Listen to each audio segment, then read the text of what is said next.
Aku mama, aku baba, aku dada, aku mama, mama mama, baba, dada, mama, mama mama mama, mama.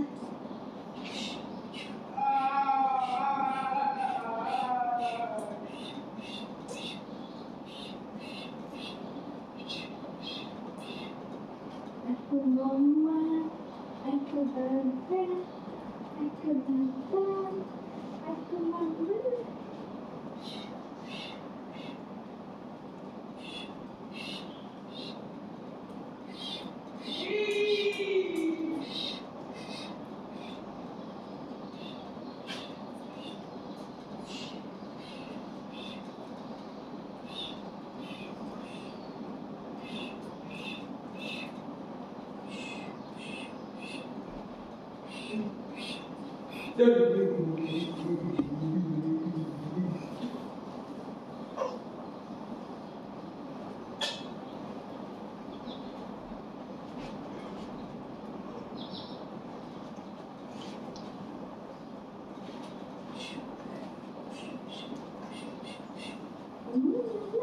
Aku mama, aku baba, aku mama, aku baba, mama, mama, mama.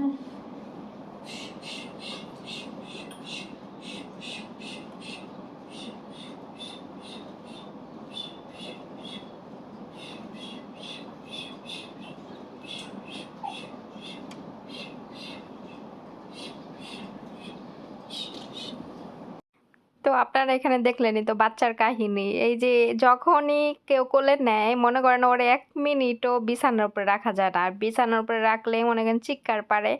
আর ওর সাথে কেউ না কেউ থাকতেই হবে। কেউ না কেউ ওর পাশে থাকতেই হবে। একা মানে করেন যে ১ টা মিনিটও রাখা যায় না। যেমন ধরেন আমার ম্যাডাম আমাকে ডাকছে সকালবেলা। ডাকার পরে ওরে ড্রয়িং রুমে শুয়াইয়া আমাকে জাস্ট ডাক দিছে। আমি মুহূর্তের মধ্যে দৌড়াইয়া গেছি। ওইটুক সময়ের মধ্যেই মনে করেন যে ও চিল্লাপাল্লা শুরু করছে কাঁদতে কাঁদতে। পরে এই যে আমি এইভাবে হাঁটতেছি ওরে নিয়া, মানে আমার কাছে যতক্ষণ থাকে আমি এইভাবেই ওরে নিয়া হাঁটি। তারপরে এইভাবে কথা বলি। মানে ওদের দেশের যে ভাষা, ওদের দেশের ছোট বাচ্চাদের মানে এইভাবে কথা বলে যে আক্কু মামা, আক্কু বাবা, আক্কু দাদা এরকম কথা বলে ওদের সাথে। তো আমি ওইরকম ভাবে কথা বলতেছিলাম। তারপরে হচ্ছে তারপরও হচ্ছে মাঝে মাঝে চিল্লানি দিয়ে উঠতেছিল। আমি আজকে ভাবলাম যে আপনাদের সাথে প্রতিদিনই তো এরকম করি। আর আজকে ভাবলাম যে আপনাদের সাথে একটু ভিডিও শেয়ার করা যাক। তো মাশাআল্লাহ হচ্ছে এখনো ২ মাস হয় নাই। ২ মাসে মাশাআল্লাহ হচ্ছে বড় হয়ে গেছে। আর হাত পা নাড়াচাড়া করে অনেক বেশি। মানে আমার ম্যাডাম কি করে ২ হাত মানে ম্যাডামের ওড়না দিয়ে মানে চাপ দিয়ে পেঁচায় রাখে। যাতে করে ওইভাবে রাখলে ও ঘুমায়, নাইলে ঘুমায় না। আ তো আমি কোলে নিলে এরকম করে হাঁটি। আরও হাঁটাহাঁটি বেশি পছন্দ করে। হাঁটাহাঁটি, কথা বলা এগুলা বেশি পছন্দ করে। তো ওইরকমভাবে তো কেউ ওইভাবে ওরে নিয়ে হাঁটে না। আমার ম্যাডাম তো হাঁটতে পারে না ওরে নিয়ে। কারণ ম্যাডাম তো অনেক স্বাস্থ্যবান। তো ওইভাবে ওরে নিয়ে হাঁটাটা আমার ম্যাডামের পক্ষে সম্ভব না। এজন্য এক জায়গায় বসে থাকে। তাই ও চিল্লাপাল্লা করে, কান্নাকাটি করে। এখন আমি কতক্ষণ নেব? কারণ আমি তো কাজ করি। কাজের ফাঁকে তারপরও আমি হচ্ছে যখন আমাকে ডাকে আমি দৌড়াইয়া যাই, কাজ বন্ধ করে প্রমাণ যাই। আপনারা নিজের চোখে দেখেন। আমি ভিতরে কাজ কইরা আয়রন করতে আইছি। এই দেখেন আয়রন করতেছি আমি। আর ও এই যে দেখেন আইসা বইছে আমার। আমি যেখানে আয়রন করি সামনে আইসা বইছে। দেখছেন? প্রমাণ আপনারা নিজের চোখে দেখেন। মানে ওই আমারে এত পছন্দ করে ফয়সাল যে আমি জেনে থাকবো ওই আমার সাথে সাথে থাকে। আলহামদুলিল্লাহ, মাশাআল্লাহ। সবাই দোয়া করবেন ফয়সালের জন্য। ফয়সাল, ফয়সাল ও, আমি যখন দেশে যাই বুঝছেন, দেশে গেলে ও কি করে আমার রুমে দরজা খুইলা আমারে খুঁজে এরকম। উইঠা গেল গা।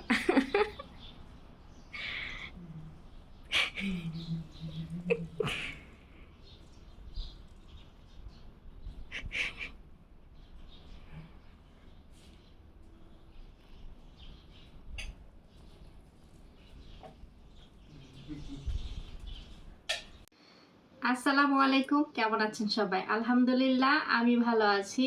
তো আজকে ইফতার করব আপনাদেরকে সাথে নিয়ে। এই রমজান মাসে একদিনও ইফতারের ভিডিও আমি শেয়ার করি নাই, তো ভাবলাম যে আজকে আপনাদেরকে সাথে নিয়ে ইফতার করি। তো ইফতারের জন্য আমি রেডি হয়ে গেছি, আর কিছু সময় বাকি আছে, আজান দিয়ে দিবে। আমি এখানে এক বোতল ঠান্ডা ঠান্ডা পানি নিছি, আর এখানে হচ্ছে ভিডিও করার সময় আমাকে আবার ডাকছে, আমি ও দরজা লক করে দিয়েছি আমার রুমের। তো আমি এখানে একটা সমোসা নিছি, আর একটা লোলা নিছি, আর একটা ওই যে ডিকুই মাছ নিছি, আর ডিমের চপ নিছি দুইটা, আর কয়েকটা নিমটি নিছি। আর এখানে আছে মাছ ভাজা লেবু দিয়ে আর চিলি ফ্লেক্স দিয়ে মাছ ভাজা। আর এখানে নিছি 2 পিস আম, আর 2 পিস তরমুজ। আর এখন এই যে আমাকে ডাক দিল আমার ম্যাডামের ছোট মেয়ে, ও আমাকে খেজুর দিয়ে গেল, কারণ আমি খেজুর আনি নাই। আর খেজুর রান্নাঘরে নাই, খেজুর লুকায় রাখে অন্য রুমে লক করে, কারণ ফয়সাল খেজুর অতিরিক্ত খায় বেশি সামনে থাকলে, তো ওর দাঁতের গোড়া ফুল্লা যায়, এর জন্য খেজুরটা লুকায় রাখে। যাই হোক, তো এই হলো আজকে আমার ইফতার। আর এক বক্স টিস্যু নিয়ে নিছি, টিস্যু দরকার হয়। আর প্রচুর গরম, তো আমি ফ্যানটা ঘোরায় নেই, ফ্যানটা কি করব, ছেড়ে নিব। আর এখন কয়টা বাজে দি, এখনো আরো কয় মিনিট বাকি আছে, 10 মিনিটের মতো বাকি আছে। তো আমি আগের থেকে সবকিছু রেডি করে রাখলাম, ভাবলাম যে আজকে যেহেতু আপনাদের সাথে ইফতারের ভিডিওটা শেয়ার করব। তো দেখেন, এই আমাদের নিয়মিত ইফতার। তো আমাদের বাংলাদেশে হলে হয়তো মুড়ি থাকতো অনেক বল ভরে, তারপর অনেক চপ টপ থাকতো। এই খাবারগুলো অনেক মিস করি আমি। যতদিন এই বাহিরে আছি ততদিন ধরে আমি বাংলাদেশে রোজা রাখতে পারি না, এমনকি ইফতার করতেও পারি না। আমি এগুলো অনেক মিস করি। তবে আমি যখন দেশে যাই তখন আমার মা কি করে, সন্ধ্যার টাইমে মানে হালকা একটা নাস্তা করি না, তো ওই সময় মানে রমজান মাসের ইফতারের মতো আয়োজন করে, চপ টপ বানায় দেয়, মুড়ি মাখায় দেয়। আমার আবার মুড়িটা এত বেশি পছন্দ, আমি রোজার আগে মুড়ি অনেক খুঁজছি দোকানে, ইভেন রোজার মধ্যে আমি দোকানে গেলেই আমি খুঁজি মুড়ি। কিন্তু এই সব এলাকাতে মুড়ি পাওয়া যায় না, কারণ আরবিরা, এটা তো আরবি এলাকা, এখানে মুড়ি পাওয়া যায় না। মুড়ি এখন কোথায় পাওয়া যাবে আমি সেটাও জানি না। যাই হোক, রোজা তো চলে গেল, আর মুড়ি দিয়ে কি করব, দেশে গেলেই খাবো। তো আমি এখানে একটা কাপড় বিছাই নিছি, কম্বল আর কি, এটা বিছায় আমি উপরে জায়নামাজ বিছায় নামাজ পড়ি। তো এই জন্য ফ্লোরের ভিতরে জায়নামাজ বিছায় নামাজ পড়লে হাঁটু ব্যথা করে, তো আমি কম্বলটা বিছাই নেই। তো যাই হোক, আর বেশি কথা বাড়াবো না, আমি আজান দিলে ইফতার করব। আর আপনারা সাথেই থাকেন, ভিডিওটা দেখতে থাকেন। ভালো লাগলে লাইক কমেন্ট শেয়ার করবেন, আর চ্যানেলটা সাবস্ক্রাইব করে দিবেন, ঠিক আছে? প্রবাসী ইফতার, আমাদের প্রবাসীদের ইফতার এরকমই, একা একা ইফতার করি। বাংলাদেশ থাকলে হয়তো ফ্যামিলির সবাইকে নিয়ে একসাথে ইফতার করতাম। মিস করে এই দিনগুলো। জানি না কবে বাংলাদেশে রোজা রাখতে পারবো, ভাগ্যে আছে কিনা, হায়াত কতদিন আছে। দোয়া করবেন সবাই যাতে বাংলাদেশে ইফতার করতে পারি পরিবারের সাথে রমজান মাসে। আল্লাহ জানে সে এই বিদেশ জীবনটা যাতে তাড়াতাড়ি শেষ করে। আমি বাইরে চলে আসছি আজানের শব্দ শোনার জন্য, আজান দিলে রুমে চলে যাব। তো দেখেন বাহিরে এখনো আলো ফকফকা, একদম ফকফকা ফকফকা ফকফকা ফকফকা, বুঝেন? ফকফকা। কয়েক মিনিট পরে আজান দিয়ে দিবে। অপেক্ষা অপেক্ষা, ইফতারের টাইমে অপেক্ষাটা আসলে অনেক সুন্দর, তাই না? ইফতারের সময় যখন খাবার টাবার নিয়ে অপেক্ষা করে সবাই, খাবার মুখে দেন আল্লাহর ভয়ে, তখন আল্লাহ চিন্তা করে যে আমার বান্দারা আমাকে অনেক ভয় পায়। সামনে খাবার নিয়ে বসে আছে, কিন্তু আমার হুকুমের অপেক্ষায় আছে, এখনো খাবার খায় না। হুকুম মানে আজান, আজান শুনলে আমরা খাবার খাই। তা আল্লাহ এইটা করে, খুশি হয় অনেক। বাচ্চা অনেক কাঁদতেছে অনেক। তো আমার এক ড্রেসে 2টা ভিডিও দেখবেন হয়তো, কারণ আমি একদিনেই 2টা ভিডিও বানাইছি এর লেগা এক এক জামাই আমাকে 2টা ভিডিও দেখবেন।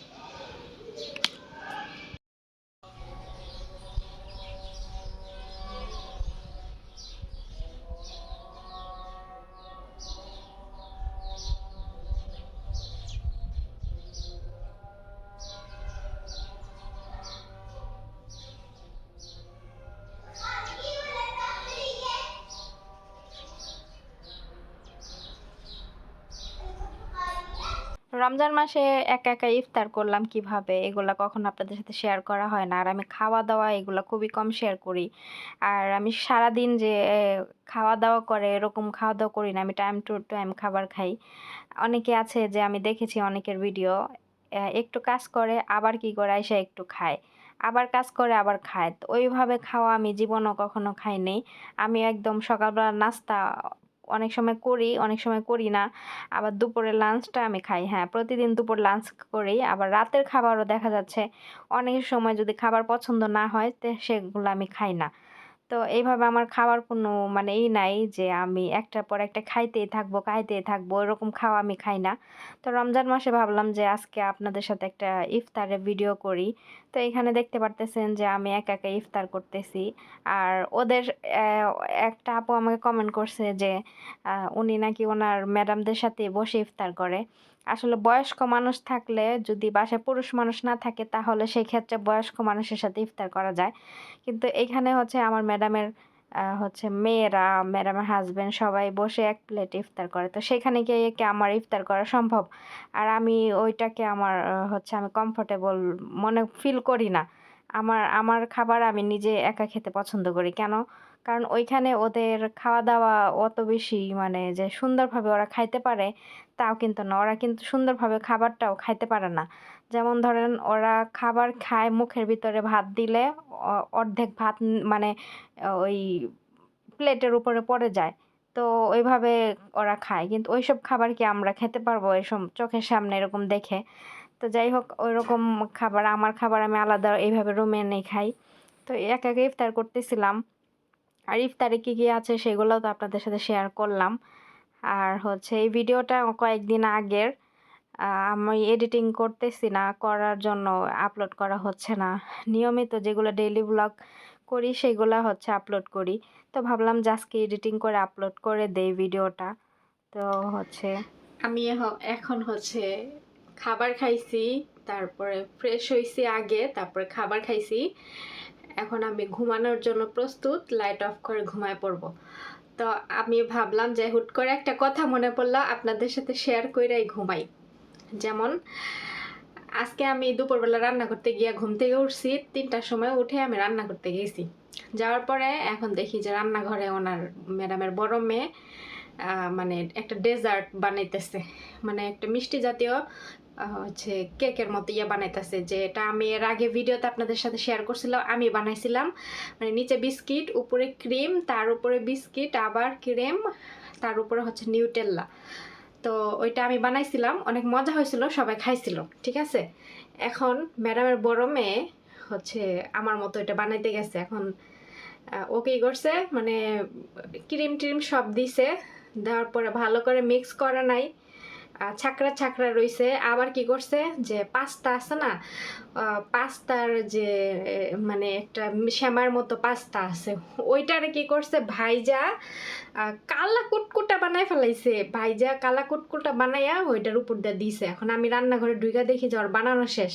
তখন আমি গিয়ে সামনে আগায় গিয়া দেখলাম যে তুই এটা দিয়ে ভাইজা কালো কইরা ফেলাইছে, এটা খাওয়া যাবো, তিতা লাগবো। আর এটা দিয়া তো এটা বানায় না, এটা বানায় হচ্ছে যে শ্যামাই আছে না, লম্বা শ্যামাই, লম্বা শ্যামাই হচ্ছে ভাইজা, তারপরে ওই ইয়ার ক্রিমের উপর দেয় এভাবে সিজে, মানে কিনাফ আছে না, কিনাফের মতো করে ওইভাবে সাজায় দেয়।